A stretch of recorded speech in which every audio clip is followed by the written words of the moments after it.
What does it take to create a vibrant, thriving life? First, the sad news is that Thoreau was right. Most people are leading quiet lives of desperation, lacking in meaning, fulfillment, and vitality. But we choose more. We choose to create extraordinary lives. And the Art of Vibrant Living show entertains you with inspiration, empowerment, and education to create your life into a masterpiece. It's time. Let's vibe up. Aloha, y'all. Welcome to the show. I am Daniel Aaron. I'm your host, and this is the Art of Vibrant Living show, which is, as you may know, you feel, and it's already happening, it's all about you, your life, helping you live the most vibrant, extraordinary, fueled by passion and purpose life possible. And a lot is possible. We've got an amazing show today. I will tell you about our phenomenal guests in just a moment. First, though, I hope that you, one, love the show, that you get some great ideas, some information. Even better, though, I implore you to not only take in the information and the entertainment, to also say, I'm going to take something, some piece of inspiration, something that our guest shares with you, something that you can go, I can apply that in my life. I could apply that in my life today or really soon, because that's where the rubber meets the road. It's all about not just the education. That's cool. It's about the actions you take that are inspired by what you learn here. And on that note, if you are feeling right now like that you're not living your most amazing life possible and you would like some help with that, please reach out, because that's what I do. That's what I do as a vibrant life coach, is I help people to create their most amazing lives, to solve problems, to create a future that's super compelling. Now, today's guest is a phenomenal woman. Like, as we were talking a moment ago, I'm like, all the things that she's doing alone is amazing, that she's taken the time to be here with us. Right? So Gurpreet Juneja is got a phenomenal story. I'll let her tell more of that. But she's spent a lot of time in the corporate world working with leaders, transforming lives, helping people live their leadership potential there, helping them to inspire others, bring their values into their work. She's also a best-selling author. She's the visionary founder of CosmoBeing.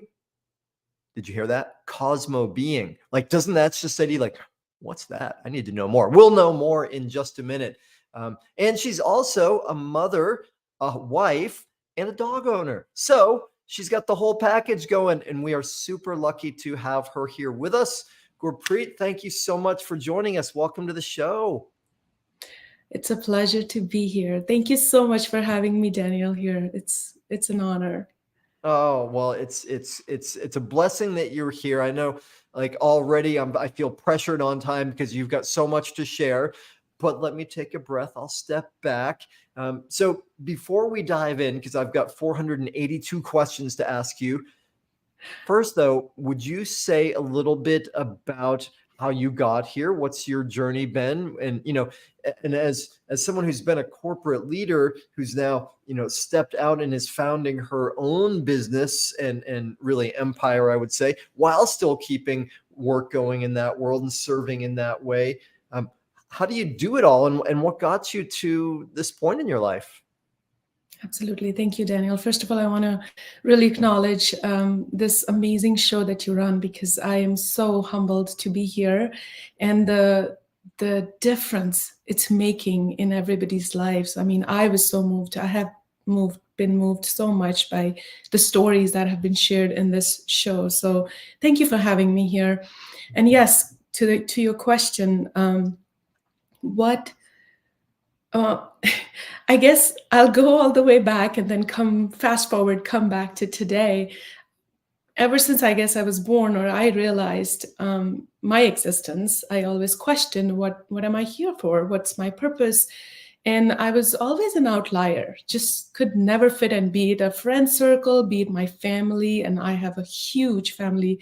I'm from India, so Indian culture, we have very, very big families. And I love family. I love everybody, and they all love me, but I just could never fit in. And then, of course, I got married into a family which is also very closely knit, tight, a bonded family. But then again, had my challenges there too. So I guess I would say that, even though I was seeking the answers, I just never got the answers until I hit rock bottom, when I decided to go within, because there was just no way to go outside. And I was quite literally in a place of do or die. And when I say that, I mean I was completely socially disowned by my own community, by my culture, by my families. And I don't mean like, yes, they were still keeping the ties, in the sense I wasn't like, my husband was not like, oh, you leave me or walk out of the house or anything, but it was just we were together with a thread, and it was all falling apart for me. Everything, my relationship with my kids, they just could never connect with me at a deeper level that I wanted. Everything just seemed so fake and superficial, and out there just for the sake of, not because I wanted it, or not because they wanted me in their life, but just because I am their mother, or I'm a wife, or I'm a sister, or I'm a daughter. And to me, I didn't want it to be an obligation in a relationship. I wanted to be someone where I am making a difference in their life, and my existence matters to them and their existence matters to me. And I could clearly see that was not the case. I didn't love myself. I didn't like who I would see in the mirror. So I had to understand, who is it that I really wanted to see in the mirror? Who am I? And what do I really want?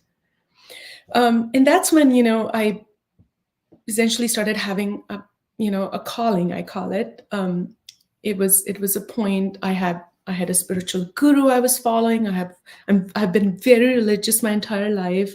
I've always had religious vows I have stick to, and I was very, very, very strict about it. Very strict. I would really be so disciplined that I would hold everybody accountable, including myself. But what I didn't realize, that in that process, I ended up hurting more people than actually offering what the religion was really teaching me. And then one day I had this vision while I was meditating. I was just sitting and I was really trying to figure out. And I've had many, many, many days where I would just be crying my heart out, and I'd just be like, I don't know what to do. I don't know where to go. I don't know what is in front of me. And I would lock myself up in the room, and my kids would wonder, what happened to mom? What's going on? And Paul kept wondering, my husband kept wondering if our married life was falling apart. And I didn't know myself, because I was falling apart. I just didn't know what was going to come next. And that's when I had this vision where I saw myself walking out of the tunnel, the dark tunnel.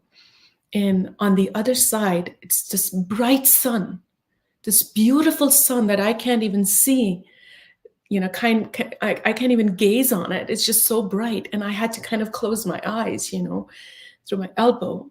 And I hear the calling that, and actually this was my spiritual leader who was holding my hand and walking me outside of the tunnel, and said, from this point forward, it's your own path. You have to create your path. And I was like, wait, what?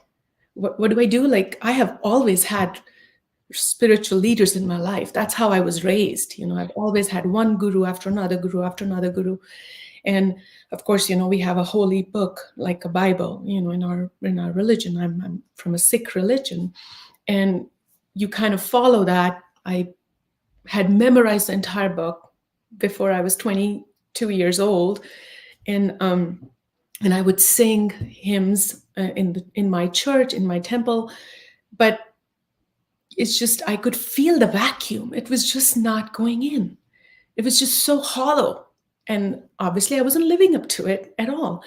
And so when I had this dream, I went to so many leaders, spiritual leaders, and I asked them the meaning of this. What does this mean? And they're like, well, you just, whatever you're doing, just keep doing. And, it'll be fine. It'll be clear. And everything that it was told to me, there was this voice that I started hearing that kept telling me, don't believe that. And I was like, wait, what? Like, I heard this weird voice in me all the time, and it would tell me what to believe and what not to believe, which was so bizarre because I would always look around and be like, oh my God, are people hearing this? Like, can anybody else hear it? Or is it just me? Am I just being a weirdo? Like, am I going nuts? Am I going mad? Or something is happening? Like, am I losing my mind? Literally, quite literally, I would hear it so loud and clear in my head that anything would be said to me, and the voice would say, oh, that's BS, don't believe that. Oh yeah, see, now that's something you should try. And I was like, okay, like, what is this voice and what is it trying to tell me? So, I really believe that at that time it was a very hard time, even though it sounds really like, oh my God, there's excitement and there's something different, but no, that's not what I felt. I felt completely insane. I felt this, and I actually talk about talk about it in one of my books, On Purpose Women book, where I could gradually, over the course of time, I realized that actually my heart and my mind, my intellectual mind was actually, or ego mind as we call it, was actually fighting kind of, in an argument, like, okay, she's going to do this now. And the mind was like, oh no, she's done it this way the whole time. And that's how it's going to be. And my heart was like, well, that's enough of it. She's not going to get anything out of it. If she keeps doing this, fine, sure. But she's not going to find any happiness, just like all these previous years. She'll still be seeking and she'll always stay in that mode. And I felt like, and there was this third part of me just watching and observing. It's like, wow, what's going on? Am I the dreamer or am I the dream? Who am I? I don't know. And then of course, it was just like an onion peel. You spend time with yourself. I had to sit with my own darkness. I had to understand who Gurpreet was and what she really wanted and where she wanted to go in life. And it kind of unfolded a lot for me, which then made me realize what my real purpose. It actually showed me what I'm meant to be, and what I'm here for. And that's what my business, my company, that also was shown to me. CosmoBeing actually was given to me. It was gifted to me. It's not something I can claim that it's mine. It is mine, but it wasn't invented by me. It was the vision that came to me, that we are cosmic beings and we underlive our purpose, underlive ourselves, because we don't tap into our own powers and see who we truly are. And that's who we are. We are the cosmic beings. We are connected. So that's about it. Whoa, wow. That's awesome. Amazing. I love so much of what you said. A couple things come to mind and a couple more questions come from me with that. One is, I remember, and you used the phrase rock bottom, and I'll come back to that in a minute. I remember for me, shortly after one of my most solid, hardest rock bottom moments, I heard this phrase. When we speak to God, it's called prayer. When God speaks back, it's called mental illness, right? And so, even here now, like, I appreciate you were saying it with some humor. Like, I heard this voice and like, is anybody else hearing it? What's going on? Right. And that's like so foreign to us in the world, especially in the West, right? Because we've got this long tradition, and I could go on for hours about why that is, but this tradition that only certain people are allowed to hear the voice of the divine, whatever, format we call it. But if an ordinary person, a Gurpreet or a Daniel hear that voice, well, I don't know, that's not so. I love that you shared that experience in such a real and grounded way. And the other thing that comes to mind is one of my favorite quotations that I'm sure it's not really a quotation, it's a saying, but it's the guru says to the disciple, you have 3 tasks. Your first task is to find me. Your second task is to love me. and your third task is to leave me. Right. And what I've seen in my journey is so many of us who find a guru, right? And for those who are not familiar with that terminology or that world, just somebody who's awakened to some degree, somebody who has achieved something that we admire, somebody who sees more of our potentials. Just that's some ways you could define guru. But so many of us get enamored by the guru, or we've been trained by maybe false prophets that say, no, you should never leave me. If you leave me, bad things will happen. Right. So there's a lot loaded in that moment of you saying, getting that message. It's time for you to walk on your own, time for you to move forward and create your own path. So I really commend you on the courage, right? Because a lot of people never do that. So, and then that leads me to, you tantalized us there a bit. You talked about this kind of dark time. I'm so invested in Dark Night of the Soul or Rock Bottom that I actually put a chapter in my book called Rock Bottom, and in it I describe me being face down on we would call it an insane asylum floor, crying, my face smushed against the floor. So I've got my own versions of rock bottom, but would you be up for saying more about what was going on? Because as you said that, I was like, well, what happened? Yeah. If that's fitting for you, and I'd like to know also with that more of like, how did you shift? How did you get out of that? Absolutely. Yeah. I mean, Rock Bottom and Dark Night of the Soul has been such an important part of this journey. How can I not talk about that, right?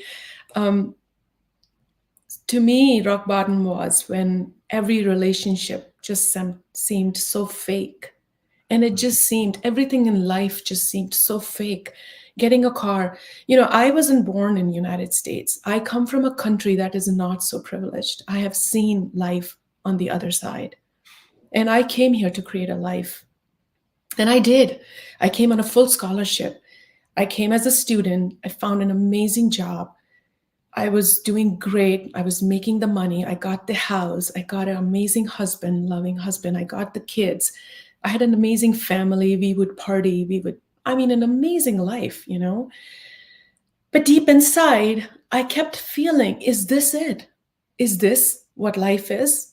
Or is there a deeper meaning to it? Because to me, that was very fake. I wasn't living to what I would want to live for. Like every day I would get up and everything just seemed so mundane. Why was I not excited to raise my kids? I was not excited. I was not excited to go to my job. I was not excited to be part of this, culture, or to be part of, just wherever I was, be it a family, be it the culture, be it the country, be it the universe. I wasn't excited about my life. And yet here I had everything. I had the great car. I had an amazing house, everything. So to me, rock bottom was when I was not happy inside, even though I had everything materialistic that you would say checklist item, what people look for to be happy. Well, guess what? I found out that's not what brings happiness. The real happiness is something else. The real happiness. And I come from a culture where it's all about serving people. It's all about being of service, making a difference in somebody else's lives. I got to a point where I was able to make a difference because now I had money to offer, to give to people. And I was doing that too. Yet here I was not happy. Because when I was doing that, it wasn't coming from a place of giving, it was coming from a place of ego. Everything I was doing as a person was me from my mind. And I felt like I had disconnected myself from the rest of my existence. And the most important part of which is my heart. Even though, you have the love for your children and you have all of that. But I feel like with parenting as well, I think I was dictating them. I was owning them more than parenting them, more than, like parenting to me is like gardening. It's about nurturing. Right now, I understand that. Back then, I never understood because I had all this cultural baggage I was carrying with myself. And I don't want to blame my culture or my parents for anything. But yet, I know there were a lot of things that I was doing because that's how I had seen them. Doesn't mean they were that was right, or doesn't mean that they were wrong. It's just that it wasn't working for me. It didn't work for me. And rock bottom to me meant that that soul connection I wanted with my kids. I didn't have that. I didn't have that soul connection with my spouse. I didn't have that soul connection with the people I was interacting with, be it at my work. And I wanted those authentic, real relationships in my life. I didn't want just hello, hi, and casual talk. Like, oh yeah, how you doing? And oh, I'm so good. I'm having a bad day. No, I didn't want that. I wanted authentic, real relationships. I wanted people to see me for who I am, and I wanted to see people for who they are, their real faces. Doesn't matter how ugly we are, doesn't matter. And I felt like I couldn't see it because I wasn't showing mine to begin with.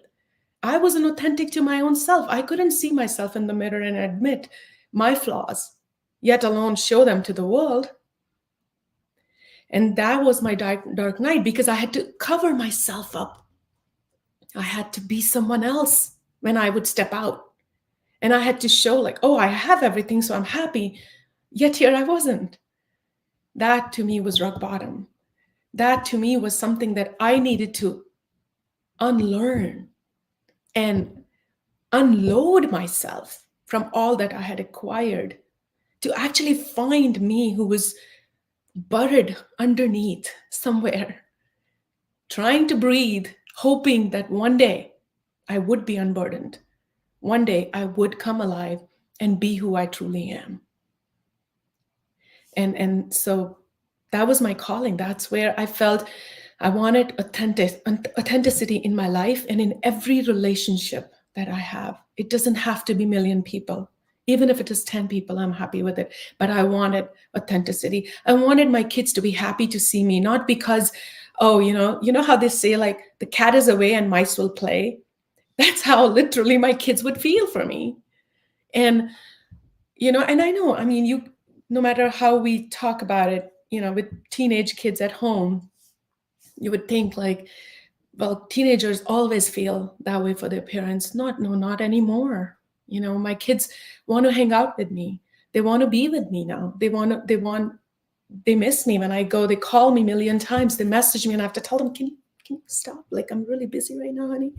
you know and I want to be a real joy around people, and I want people to find their own joy, to be happy. And I found it. I had to do a lot of digging, and that meant a lot of lonely hours of really uncovering my own truth, which meant, to me, it meant seeing my own darkness, seeing things that made me jealous, seeing things that made me vulnerable, seeing things that hurt me. Why do they hurt me when somebody else says something, or somebody else got something or does something? Why? It shouldn't bother me. There must be something I need to do. There must be some healing I need somewhere. So there were a lot of long hours of sitting with myself, and I had to keep my family away because I wasn't at a level to serve them. And thankfully, they stuck around with me. They were okay with me taking that time for myself, because I mean, I made it clear to my kids and my husband that I cannot give from from an empty place. I have to first fill my cup and find who really I am to be able to help them or be a part of their lives. And I think it's so important for us as a human being to really find who we really are.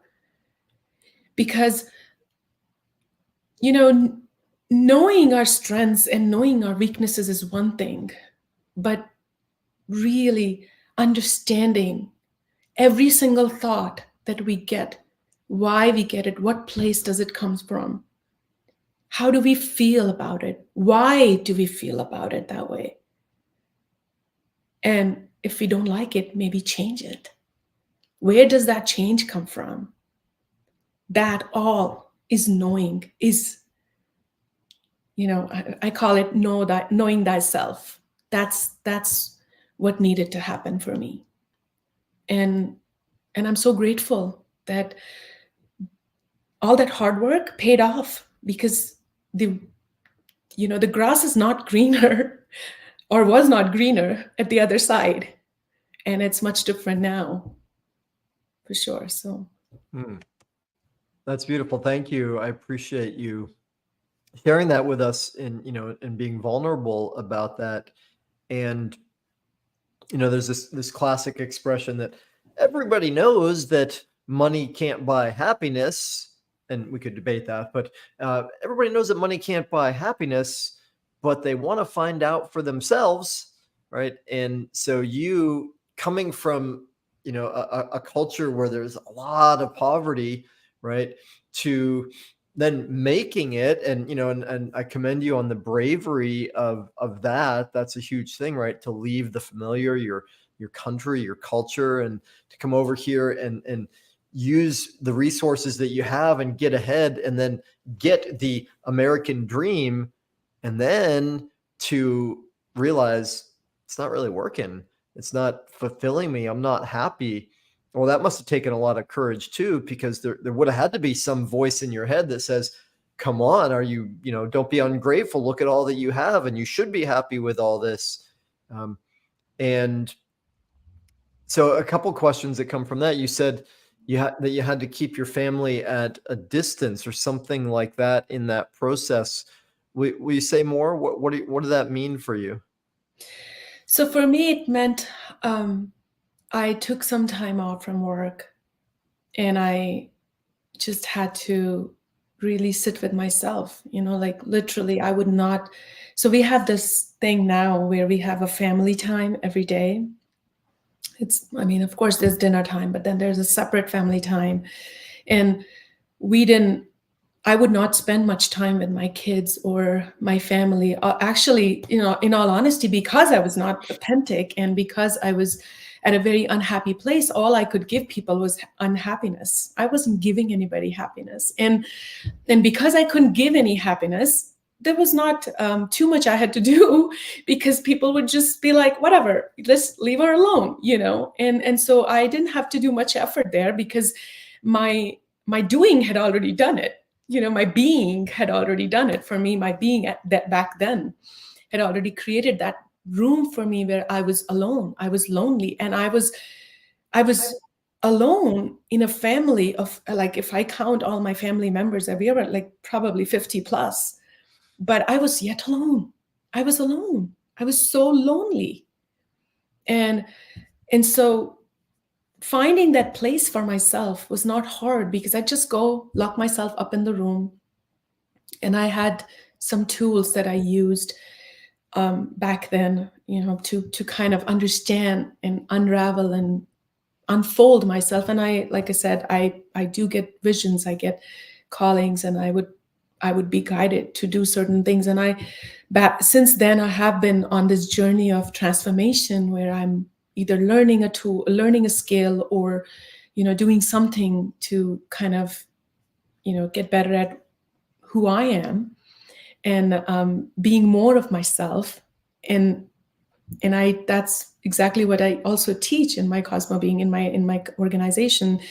And the programs I offer are based around that.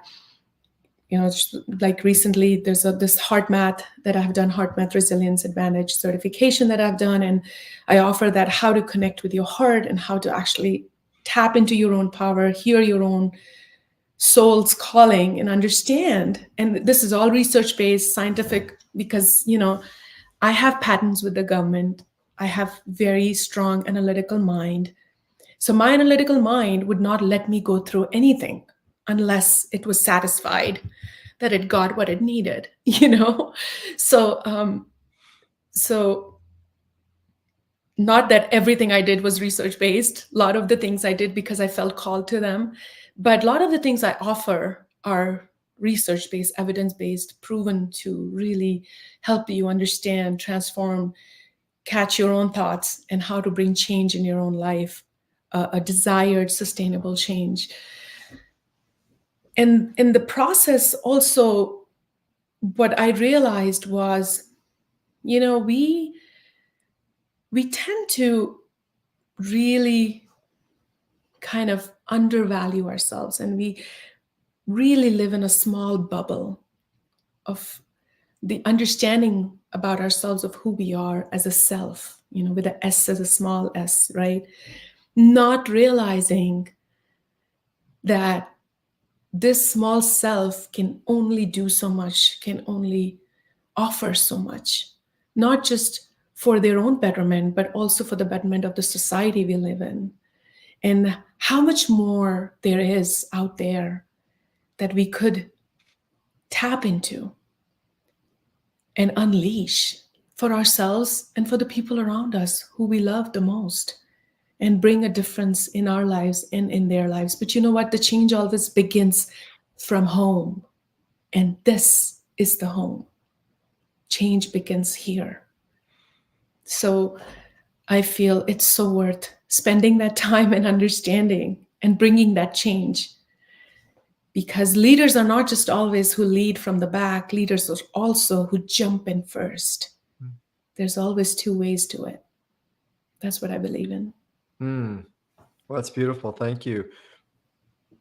Part of what I got from your sharing there is that I think this is maybe a key point worth bringing out there's got to be somebody in the audience, and probably more than one person, who has maybe recently, maybe currently, or at some point gotten to the point like, I don't like who I am. I don't like the way I'm showing up in the world. I don't feel like I have value to bring to people. And what you describe is, in that period, it must have been so hard and challenging to, especially as a mother, like, I don't like what I'm bringing to my children. I think of Byron Katie, one of the great spiritual leaders of our time, and she tells the story of her awakening, which was, she was so depressed and had so little regard for herself. She checked into a halfway house and she didn't even feel like she deserved to sleep on the cot.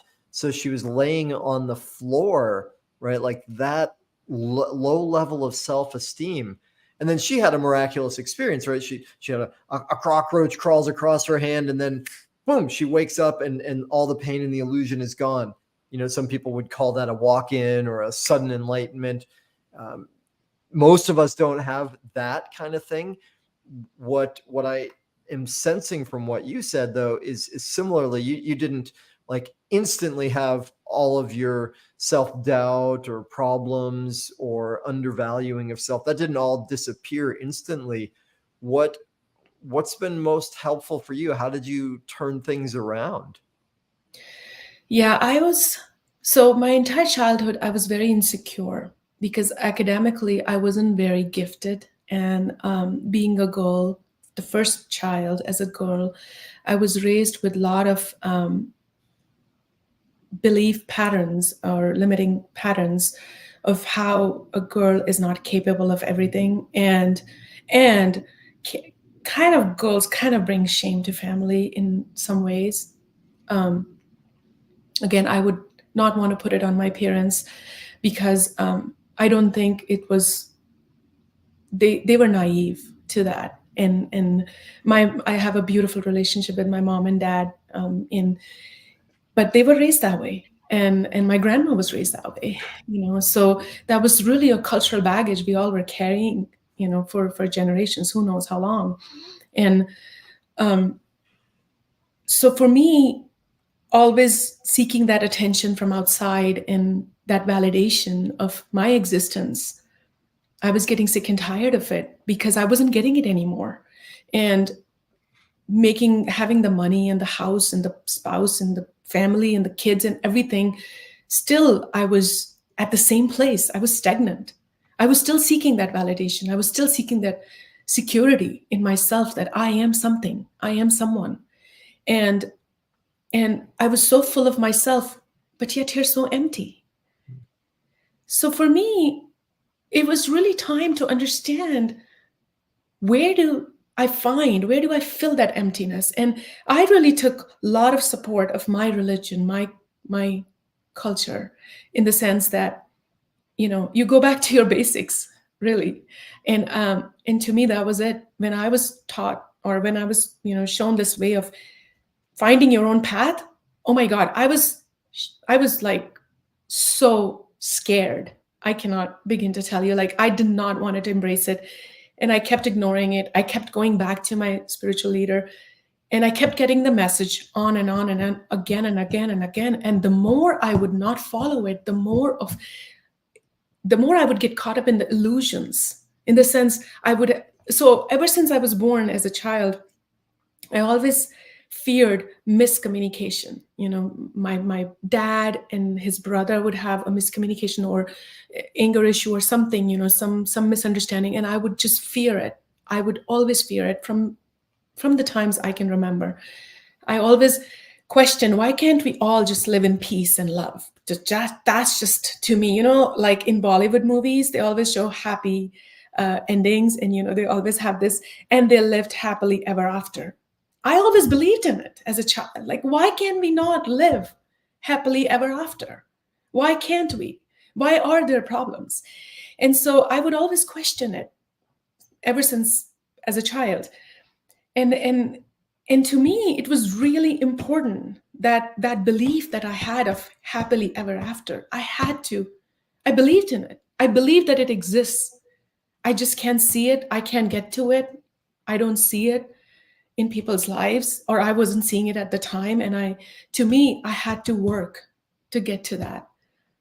And what really worked for me was always holding myself, kind of always questioning and not being comfortable. I think that was my biggest thing, which was a gift my dad gave me. He always, even though, I was raised as a girl or whatever, but there got a point in our lives where he believed in me, and he sent me to United States, 30,000 miles away from home, all by myself, believing in me.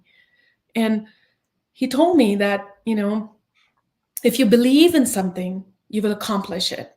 But if you don't believe it, then don't worry, it'll never happen. So to me, that happily ever after was something I believed, even though I watched that, those movies, like ever since I was 3 years old, right? And that just got registered in my head, that something happily ever after exists. How can I get to it? And I just kept coming back to that. I kept questioning over and over and over again. And I would try to do things differently. And don't get me wrong, I made lots of mistakes, lots of them. Oh my God, my pot is full. My pot is full of mistakes, but I don't call them mistakes. I call them opportunities of growth. They were opportunities of growth. Had I not hit into those walls, I wouldn't have been here today where I am. And I'm super grateful for those lessons and those mistakes I made, because the more I questioned, the more another path opened for me. And I walked, and I made a mistake. And then another path opened, and I made another mistake, and then another path opened, right? And I call it, like, I'm a hiker. I'm a hiker. I hike a lot. And it's almost like that, when you look for trail signs, sometimes you run into the wrong ways, but really there are no wrong ways. There are no wrong ways. Life is always teaching us something or the other. Success is not, that's my definition. Success is not about how many, wins you have had in life. Success is not about how much money or the materialistic things I have. Success to me is more about how much have I succeeded in being my true self, in living my truth, finding my purpose, making the difference I am supposed to make in this world for the people around me. And to me, most of us are unhappy because we are not able to do that. We are not able to find our own value, our own worth for who we are. And if we keep coming back to always being uncomfortable, always questioning, I mean, I'm not saying where I am today is my destination. No, by no means. I am still, on a journey. And I know 10 years from now, I grow every single day. And I believe if we question our comfort every single day, be it a simple thing like getting off of the bed, or going into the bathroom and brushing and showering. Question, just change things around a little bit. Change things around a little bit. What if I first brush and then go take shower, or first shower and then go brush my teeth? Why be comfortable with ourselves and challenge? But then also not doing it because to make ourselves uneasy, but doing it because we love ourselves passionately. Because we cannot love others if we cannot love ourselves. Self love is the most important thing. And I learned it the hard way, really. I was coming from a place of zero compassion for myself, zero self love, and I wanted to offer all this love to my kids. Well, it wasn't working. They didn't want me around at all. My 7-year-old daughter told me on my face, I don't know what I did to be here with you, Mom. Yeah. And that broke my heart. That broke my heart. Yeah.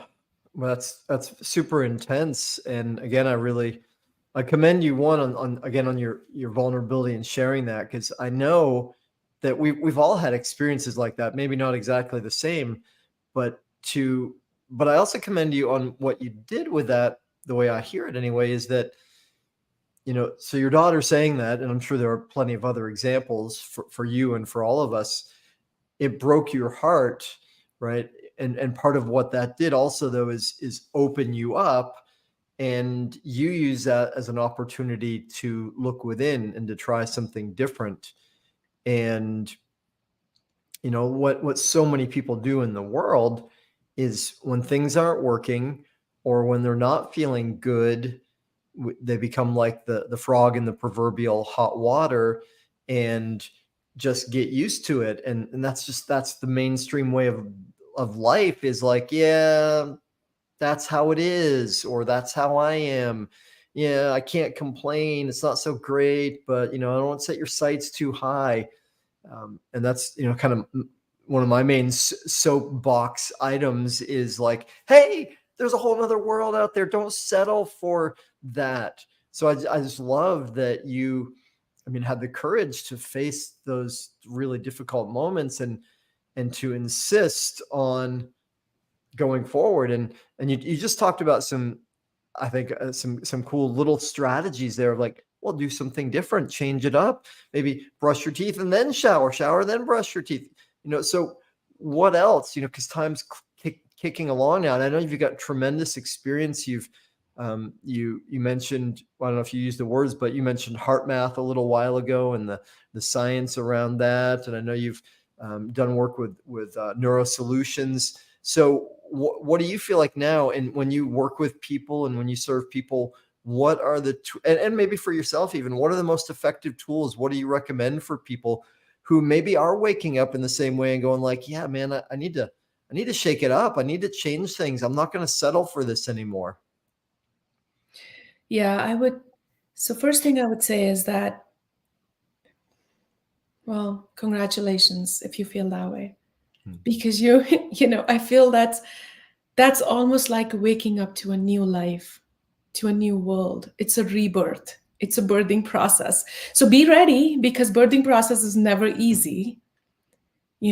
As an adult, we all know, whether it's a woman carrying a child or a father who's going to help raise a child, birthing is never easy, but it brings a lot of joy with it, along with the pain. But those are growing pains. That's a good news. We are only going to grow. There is no way around it. We don't go backwards. We just don't. We only grow, and we grow in our own power. So to me, the way I look at it is, if you are waking up and you want to change something in your life, then first thing is understanding what is it that brings you joy, that brings you happiness. What is one thing that you're passionate about? In my case, it was my kids. I wanted to see my kids happy, and I wasn't able to give them that happiness. That's really all what transpired my transformation. And then, of course, it was an onion peel. I wanted to be happy, but then my unhappiness was impacting my kids in such a dramatic way that I just couldn't take it anymore. I had to do something right then and change things. So if you want to change things, what is one thing that makes you happy, that you're passionate about? What is it that would want you to wake up in the morning and be excited about life, you know? And then I would suggest connecting. Once you find that passion, connecting with your existence, your holistic existence, because we are not just our mind, we are not just our body. We are a combination of our mind, our body, and our soul. We are three parts in one. And guess what? These three still are only vehicles. Like our body is just a vehicle. We have to own it and we have to honor it. Same for our mind. You know, they say there's a saying, mind is a great servant, but a terrible master. But yet here, our minds rule us. They rule our lives. Our mind will tell us to do certain things and our body will dictate. A lot of the times my body, you know, I would want to go out to the gym. It's so cold. It's snowing here. I'm in Colorado. It's not snowing today, but it was snowing a couple of days ago. And, you know, my body goes like, I don't want to go work out. It's too cold, you know? But that's when we say mind over matter. You know, what is really genuinely that I am seeking for as an individual, as a person? What do I really want to change in my life? So I find my passion. I find what I want to change in my life because I'm a three-part person. I'm not just one. I am this multi-dimensional being. I am not here for my 8 to 5 job. Yes, that's there. I need a living because I want to create something beautiful. Most of us get into jobs not because, at least that's not how we start. We don't start because, well, I don't know, maybe we do because we want to make money. But I think a lot of the times we start because we want to have fun. We want to explore something different. We want to use our brains. We want to create something. I mean, you should look at these young generation when they get into the workforce. They're so excited to create something new, to do something new. And then they get into this whole bureaucracy of how organizations run and the society runs and everything. And then we all become cookie cutters.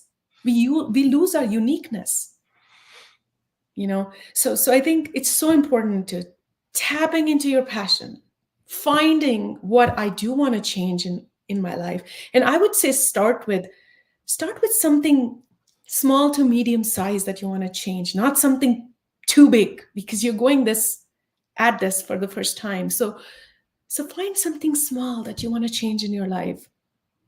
And then comes the most beautiful part. Tap into your wholeness. Tap into your mind. Make a mind map. What does your mind think about it? And then make a heart map. What does your heart feel about it? How does it feel?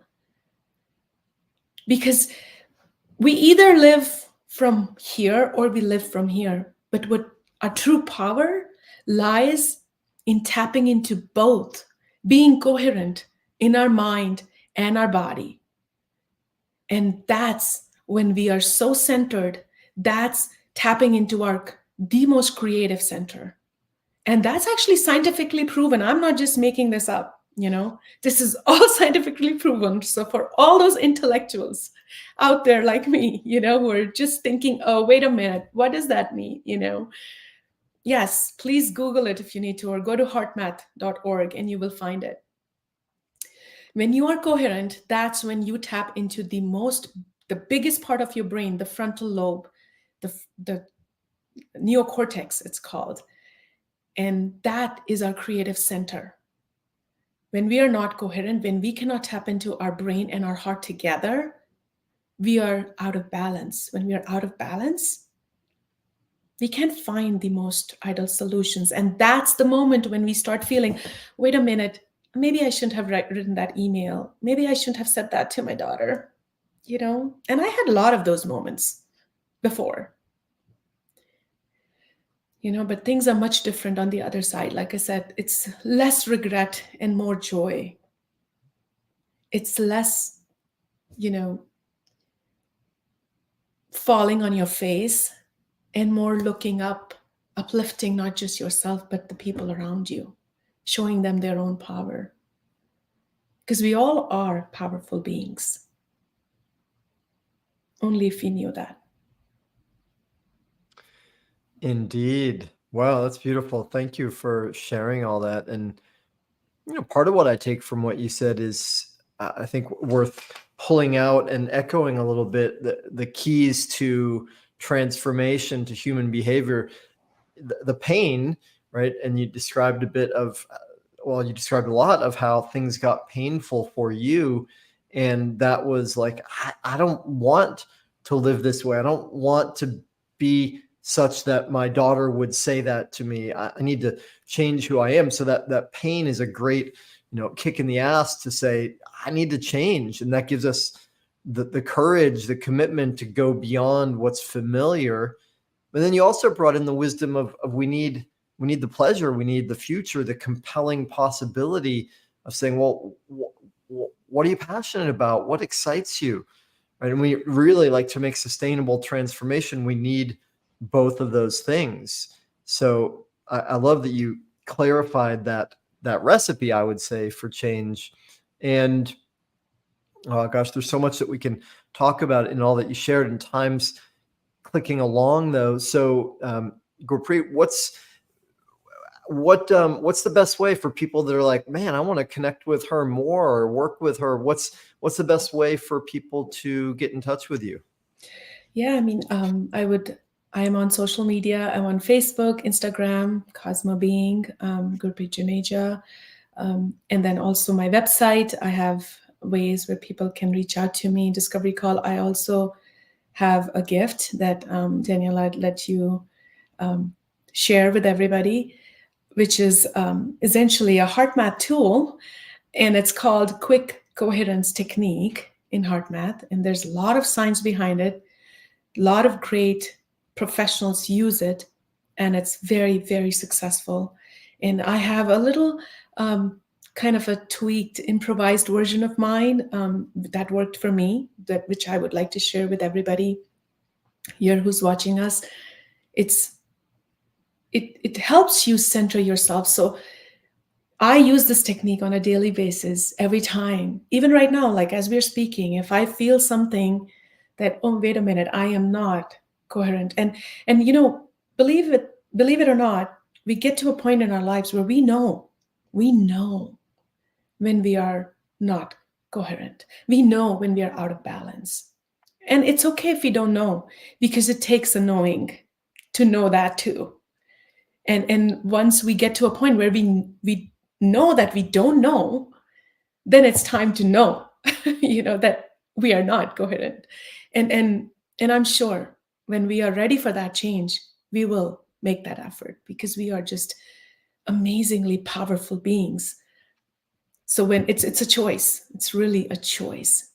And being able to create that choice point for us, for ourselves, whether I choose to speak this way, if my teenager comes to me and has had a tough day and kind of tries to put all this energy on me, and I have nothing to do with it, then it's that pause. It creates a choice point for me. Before I react, I can choose what I want to do. So this tool, I would suggest, is a great tool for those situations when you're walking into the meetings, when you are in a setting where you may not enjoy the company of a person, or you might get triggered by certain things.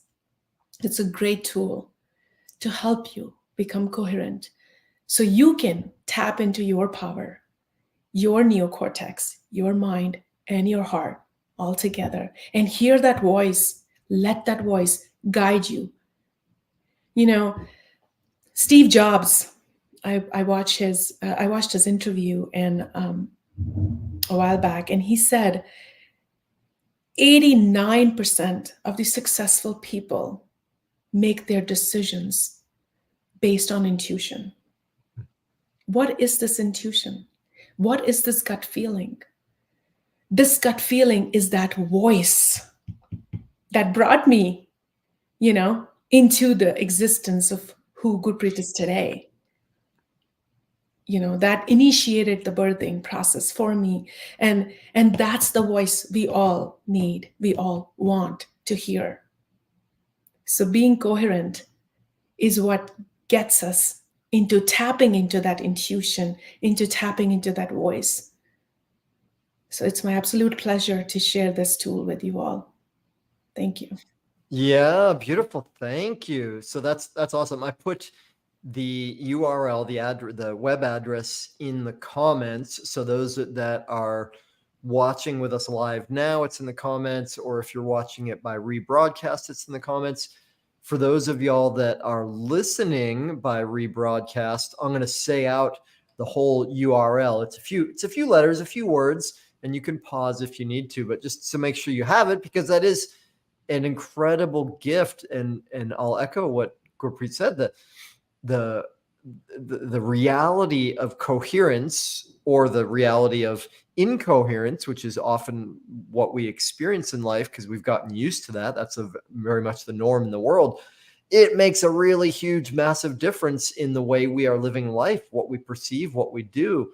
So to be able to train oneself to get into coherence is perhaps the most important practice that there is. So it's an incredible tool. And the URL, the address here is https://attractwell, like you would think, attractwell, like be good at attracting, attractwell.com/CosmoBeing, just like you'd think it would be spelled, /page/master-leadership. Woo, it's a mouthful, but since you are a Cosmo being and a bright being, I know you can handle that.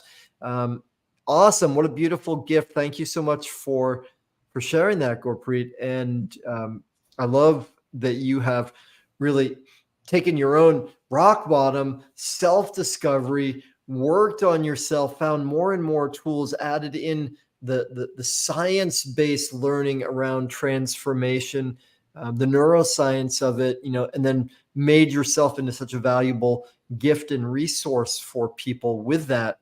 So as we are ticking along and kind of up against the clock, so to speak, I would like to, with your permission, ask you the big final question. Would that be okay? Please. Okay. So it's an impossible question because you got so much experience, so much knowledge, so much to share, and we've just scratched the surface here. However, since it is impossible, you can't get it wrong, no expectations on it. And so the question is this: given all of your vast experience and knowledge, if you had to boil it down to one thing to share with our audience to help them to create their vibrant, thriving, amazing life, what would be the one thing that you would share? I would say you have been waiting for yourself. Show up for yourself, because this world is waiting for you to shine your light, to be who you are, to tap into your power and show others. So be that Statue of Liberty. Light your path so you can light the path of others. Wow, I love that. Be that Statue of Liberty, man. I'm gonna take that one. That's so, and liberty meaning, moksha, liberation, liberty, like freeing yourself is that's what you've been waiting for. And I love the way you speak it so plainly that of course it's possible for you, even me. It's possible for all of us because it's our nature. So Gurpreet, thank you so much for, not just being here and taking the time, which is really valuable, but also for your courage, your vulnerability, for all the work that you've done to create yourself into such a vibrant, amazing being, and then dedicating yourself to serving others. It's really a beautiful gift. And so super grateful that you chose to have this time with us. super grateful to be here. Thank you so much, Daniel. It's a pleasure. Awesome. Yay.